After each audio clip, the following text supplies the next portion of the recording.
I was born and raised in Miami, moved up to Palm Beach about 24 years ago. Were you involved in athletics as a kid? Not at all. First time I ever did anything was in college. Started out with fencing. That went into, was rather successful with fencing. When I started to come out is when I joined the South Florida Softball League. At that time it was called South Florida Softball League. How did you find it? AOL, of all places. So a chat group in the AOL, met somebody who I told I was interested in getting involved in sports. First time I met with that person was actually at a place called The Stud, where we were going to go sign up for softball. Met Keith Oswald, who was commissioner at the time, I believe. Joined his team. One thing led to another. So when I was in high school, when opening day of Joe Robbie Stadium, I think it was against the Chicago Bears. So about a week before that, I started working there in the executive suites. The first game, they actually ran out of food, kind of a funny story. They ran out of food for the press. So I was in charge of taking care of the press on the field. Here I am at 16, might have been 17 years old. We ran out of food. It was like, what the hell am I supposed to do at this point? We weren't even at halftime.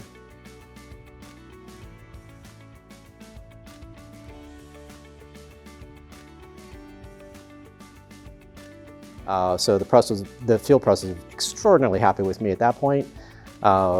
Then I was called up to the executive suites the following morning, afternoon, on Monday, and I thought I was getting fired. And it was like, nope, you're actually the employee of the month and we're just promoting you. Now you're supervisor of all the press.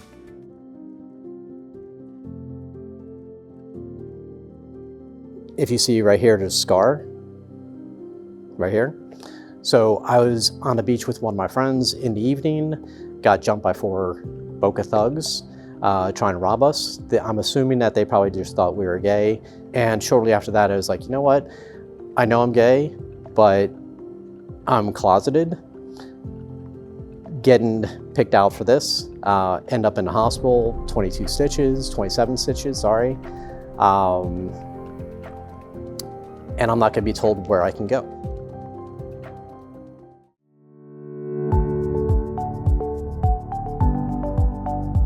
What was your first experience with the league? I was just absolutely thrown right into it. It was like, bring a glove, bring some cleats. We're gonna start throwing the ball. And I think my first day with the league was our first game.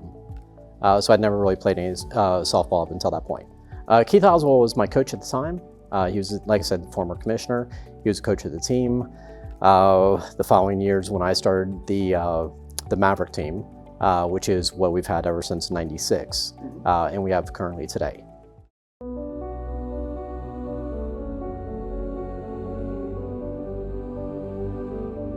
It was the '97 World Series. Jim Stork and several other people from the league, we went to the World Series together. And I mentioned it as like, hey, why don't we play baseball or softball on the field here? Why don't we try and figure it out? One thing led to another. 6 months later, we made an agreement with Joe Robbie Stadium. At that point, it was called Joe Robbie Stadium. And the Florida Marlins, because back then they were the Florida Marlins, not the Miami Marlins. And we agreed that we would be able to play softball on the field at Joe Robbie Stadium if we bring people to the event. When it became known, and keep in mind this is Matthew Shepard time, things were pretty tense. Gay bars were being raided, people were being picked on, beat up, hospitalized, murdered. It was intense.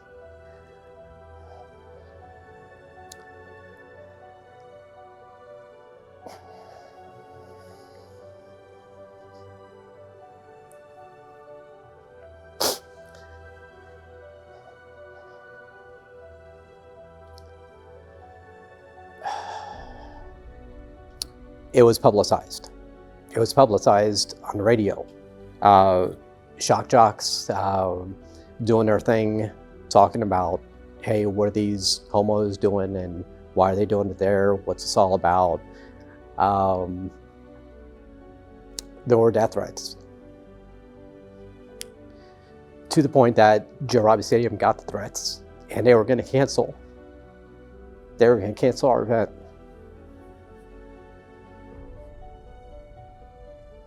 So we had to get extra security. We had to have security for the event, and we also had to have security for myself. Just because they were concerned about what was going to happen. They, of course, wanted it to happen. They were supporting of it, but they were concerned about safety. And of course, the wrong image. What's going to happen if somebody gets hurt? What if a fight breaks out? Whatever it might be. So we had to go through that expense. But also, like I mentioned, the scar here, that was a lot of PTS coming back, Matthew Shepard type stuff, people in the news, drag queens getting beat up, the raids, all this sort of stuff.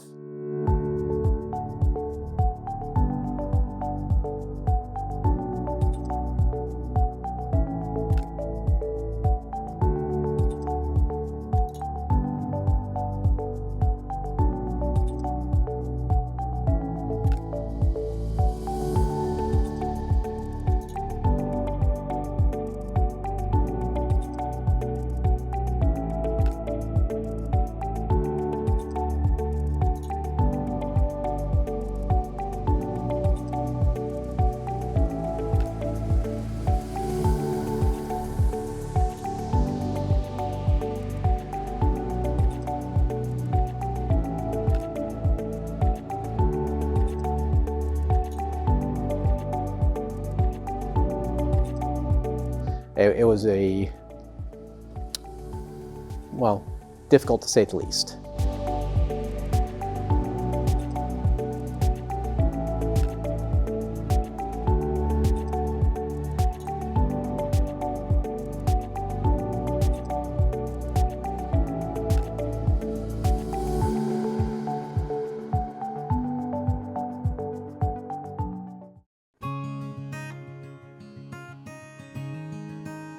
I was actually new to the community. So you have to figure this was 97, 98 when we were doing this event. I came out in 95 towards 96. So I was brand new to the community, relatively brand new to the community. I was gay, but I was not out. The first time I ever went to a gay club was the day that I went to sign up for softball. My first softball team, not being in the community at that point, my first softball team, by the time the second season started, 2 of those people were dead. They died from HIV, AIDS. So it was a kick in the gut for me as far as like, oh, here's your team. Now you're missing 2 players. Towards the end of the height of the epidemic, and it was just when some of the cocktails were coming out and some of the newer drugs and whatnot. But it was also considered the gay cancer, the gay plague. So it had this huge stereotype with it. As a person that's new to the community, new to those experiences, it was quite overwhelming. I don't want this to sound wrong, but I wasn't fearing AIDS as much as I was fearing my father. So devout Catholic, went to church 7 days a week. I'm the youngest of 8 kids. So traditional family, construction family, that sort of thing. When I was in the softball league, I was not out. Even though it was my first experience going out, I was not publicly out. I knew what was going to happen with the Gay Day at the Stadium event, so that kind of forced me to come out, and I wanted to make sure I did it properly, talk to my family, talk to my friends, had the discussion with my father, and then figure out what was going to happen with that. I started with the low-lying fruit. So talked to friends that I thought everything was safe. Then my siblings, everything was fine. Then the big day, 2 weeks away from Gay Day at Stadium, know what's going to happen with this. It's like, okay, so had the conversation with my father. Talked to him, we talked for maybe 5 minutes. And his reaction was simply, why didn't you tell me sooner? Which was total shock. Because it's like I was expecting all hell to break loose, my world to come crumble down around me, and of course he's just like, well, why didn't you tell me sooner? But I've had a great experience with my father, great relationship with my father up until the moment he died 6 months ago.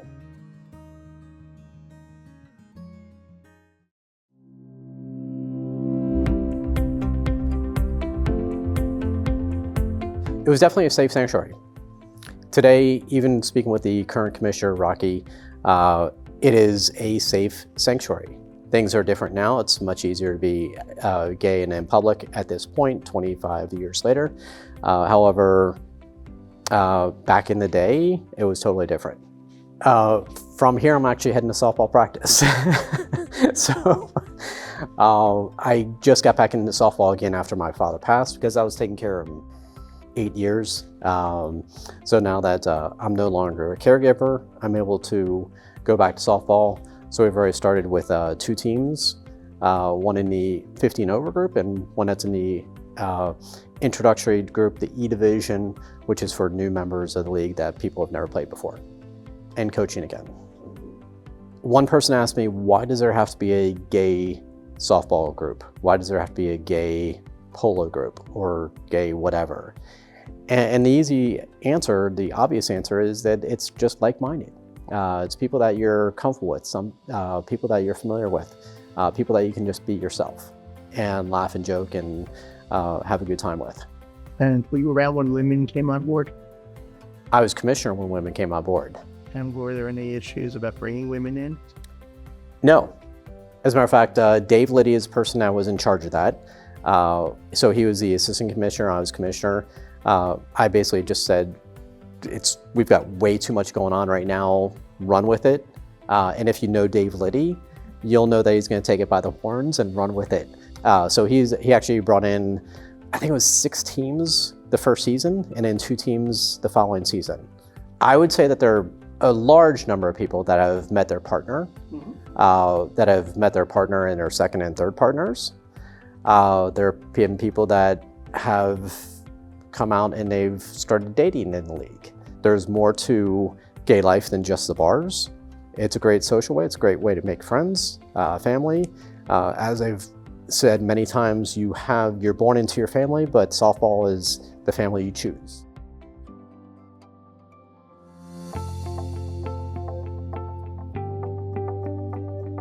I deal with cybersecurity.